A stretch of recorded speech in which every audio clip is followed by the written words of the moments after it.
आता उभ्या महाराष्ट्रातल्या सगळ्या वकील वर्गाने यात आपल्या सत्सद विवेक बुद्धीला स्मरून सांगावं की ह्या पानाला काय अर्थ आहे, हे कोणाचं पान आहे. ह्या पानावरती ना नाव, ना तारीख, ना वेळ, ना स्थळ, ना उमेदवाराची सही, ना उमेदवाराचं नाव, हा कोणाचं हेच कळत नाही. ते म्हणतात नाही, पण ॲफिडेव्हिट ज्यांनी सही केली त्याची सही नाही ना, मग झालं मंजूर. असं कसं काय मंजूर होऊ शकते? कोणाचं हे तर सांगा आम्हाला. सत्ताधारी पक्षाच्या एका उमेदवाराचं हे ॲफिडेव्हिट आहे, त्याचं नाव आहे काय? एकता एकनाथ भोईर. म्हणजे काय, कुठली निवडणूक पद्धती आहे? आता हे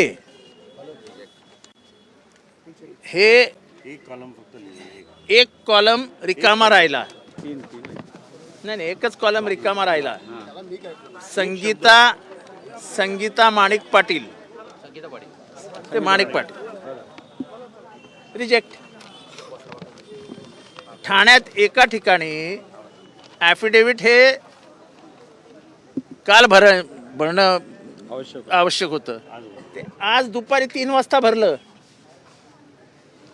निवडणूक निर्णय अधिकाऱ्याच्या सगळं लक्षात आणून दिलं की हे बघा, हे इतके वाजता भरलं जात आहे. ओके, म्हणजे सत्ताधारी पक्षाचे धडाधड वरनं फोन येत होते आणि हा रिजेक्ट केलाय. हा बघा, आणि हा एक 5 मिनिटं उशीर झालेला फॉर्म रिजेक्ट केला. साहेब हा एक्सेप्ट केलाय, इथे खाली आहे तो रिजेक्ट केला आणि हा रिजेक्ट नाही केलाय.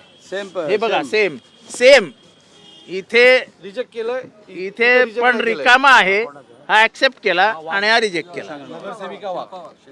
ही शिल्पा वाघ ती आलीच मुळी 11:30 वाजता, म्हणजे 11च्या आत येणं अपेक्षित असताना 11:30 वाजता हॉलमध्ये प्रवेश केला. मान्य करण्यात आलं. इथे एक रिकामा आहे, फॉर्म ॲक्सेप्ट करण्यात आला. ही आमची बहीण वेळेत आली होती, फक्त एक रिकामा राहिला, बाद. तुम्ही 3 वाजता ॲफिडेव्हिट ॲडमिट करतात, ते तुम्हाला अधिकारच नाही ॲफिडेव्हिट ॲडमिट करून घ्यायचा. म्हणजे कॉल फॉर्म भरल्यानंतर कोणाचंही ॲफिडेव्हिट घेणं हे कायद्यानुसार गुन्हा आहे. निवडणूक निर्णय अधिकाऱ्याच्या म्हणजे हातातच नाही ॲफिडेव्हिट घेणं. माननीय सौरभ राव हे जर कुठे ऐकत असतील तर कृपया त्यांनी याच्याकडे लक्ष द्यावं. तुम्ही सत्ताधारी पक्षाचे गुलाम नाही, तुम्ही निवडणूक निर्णय अधिकारी आहात. डॉक्टर बाबासाहेब आंबेडकरांच्या संविधानाच्या कक्षेत राहून काम करायला हवं. तुम्ही सत्ताधारी पक्षाचे लेखनिक नाही, क्लार्क नाही आहे तुम्ही.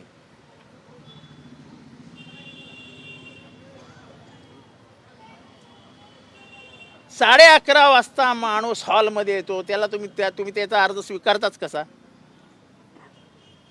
लोक 2-2 मिनिटं उशिरा आले तर तुम्ही हाकलून दिले. आणि हे एवढे पुरा, आणि हा म्हणजे मोठा पुरा कुठे गेला रे तुम्ही? एमटी हे काय आहे? हा कोणाचा आहे? हा कोण माणूस आहे? हे कसं ग्राह्य धरलं तुम्ही? हा मेलेला आहे, जिवंत आहे, कोण आहे हा?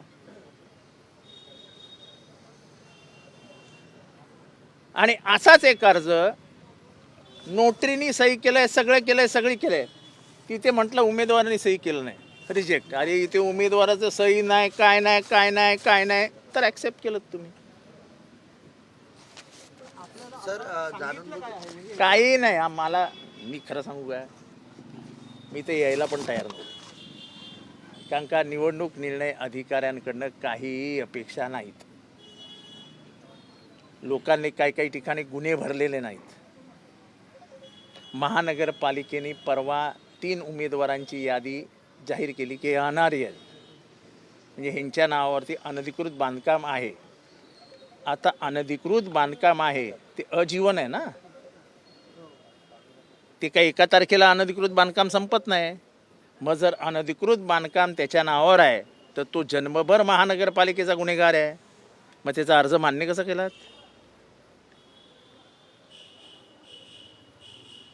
मुंबऱ्यामध्ये एका उमेदवाराला स्वतः महानगरपालिकेने सौरभ राव यांच्या आदेशान्वये अनर्ह घोषित केला अनधिकृत बांधकामासाठी. त्या अनधिकृत बांधकामात जागेवर आहे ना, त्याचा टॅक्स आज देखील त्याच माणसाच्या नावाने निघतो की नाही? मग जर त्याचा टॅक्स त्याच माणसाच्या नावाने निघतो, त्याचा अर्थ काय की जन्मभर तो माणूस गुन्हेगार आहे. ठाणे महानगरपालिकेचा MRTPचा कायदा त्याला लागू झालेला आहे. तो एका विशिष्ट कालावधीसाठी नसतो.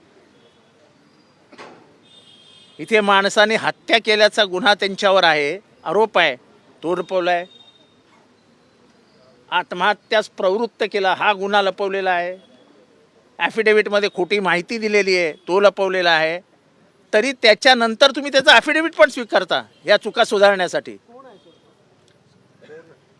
हे प्रभाग क्रमांक 10 राबोडीत घडलेलं आहे आणि ह्याच्यावर सगळ्यांवरती आक्षेप घेण्यात आलेले आहे. पण माझा कुठल्याही प्रक्रियेवर विश्वास नसल्यामुळे मी ना TV शी बोललो ना अधिकाऱ्यांशी बोललो. कारण का अधिकारी हे फक्त गुलाम झालेले आहेत. काय उपाय नाही आहे. कोर्टात जाणं, कोर्टात लढत बसणं. यांना माहिती आहे कोर्टात काय होणार नाही. तारीख पे तारीख, तारीख पे तारीख, तारीख पे तारीख. हे जाणून बुजून चालू आहे. तुम्ही बिंदास करा, काय होत नाही. आता याच ठिकाणी सगळे अधिकारी नाश्त्याला बसले होते. नाश्त्याला बसले म्हणून उमेदवार बाहेर उभे राहिले. नाश्ता संपल्यावरती उमेदवार आत गेले. निवडक उमेदवारांना आत घेतल्या, बाकीच्यांना सांगितलं वेळ गेली. अहो तुम्ही नाश्ता करत होतात, चेक करा CCTV फुटेज. उत्तर द्यायला तयार नाही. माझं म्हणणं निपक्षपातीपणा काही लोकशाहीमध्ये अभिप्रेत आहे की नाही आहे? कमीत कमी निवडणुकीत. का निवडणूक आयोग हे सत्ताधाऱ्यांच्या हातचं भावलं झालेलं आहे? तसं जाहीर करा. काही फार अपेक्षा आता भारताला राहिलेल्या नाही आहेत निवडणूक आयोगाकडनं.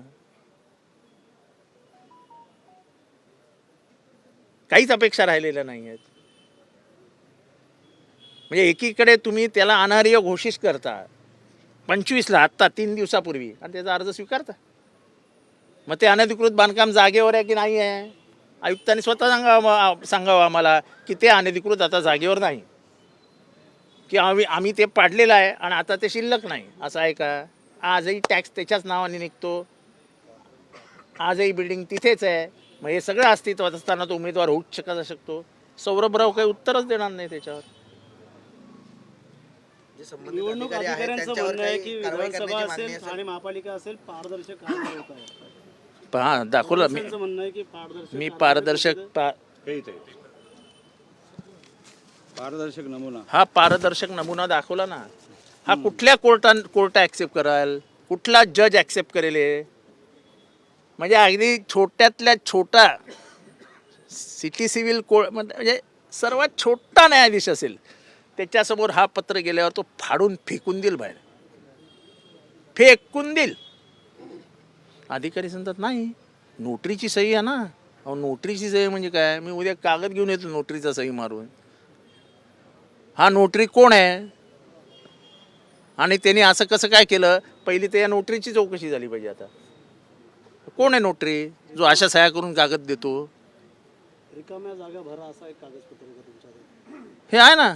या रिकाम्या जागा भरून घ्यायच्या असतात आणि तसा निवडणूक आयोगाचा कायदा आहे. मग कायदा धाब्यावर बसून तुम्ही फॉर्म भरून घेतले का? इथेच सत्ताधारी पक्षाचा खेळ असतो.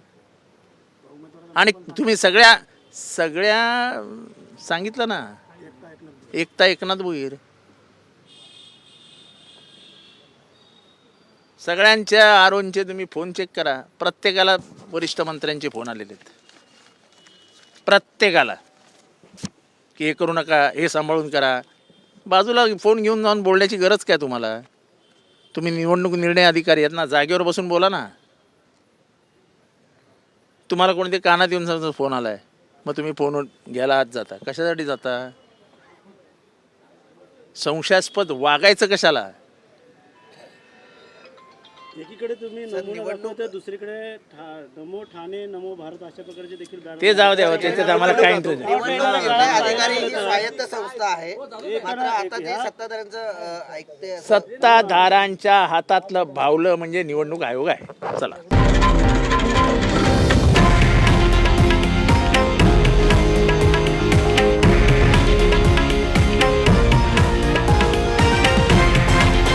हे आहे देशातील नंबर 1 न्यूज नेटवर्क आणि आपण पाहत आहात TV9 मराठी, एकमेव.